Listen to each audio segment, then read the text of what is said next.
In today's video, I'm going to teach you how to export tickets in Freshdesk.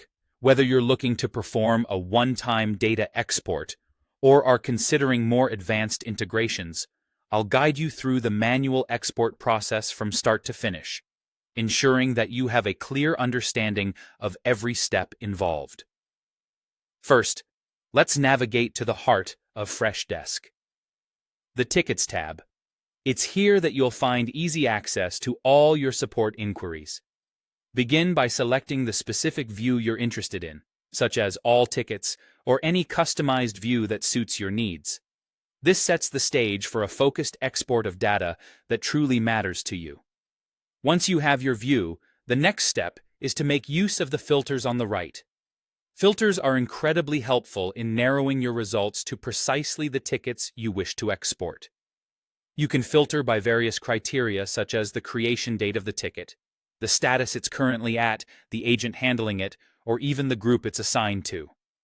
Filtering effectively ensures that the export is both manageable and relevant to your current needs. Now, shift your attention to the top right corner of your screen. Here, you will find the Export button.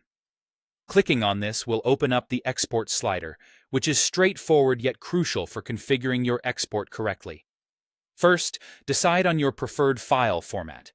Freshdesk offers a choice between CSV and Excel formats, each having its own advantages depending on your end use.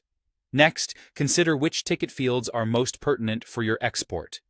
You can select from various fields that you'd like to include, ensuring that your exported data is as comprehensive or as streamlined as you need. If your tickets contain multi-line text, such as detailed ticket descriptions, you have the option to include these as well. Just expand the section labeled Show Multi-Line Text Fields. Once processed, your export will be delivered directly to your email. It's important to note that if your export link isn't appearing, double-check your filters.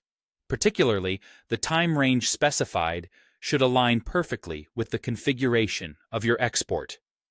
Misalignment here can cause issues with your export visibility. To access previous exports, head over to the Admin section and look for Account Exports.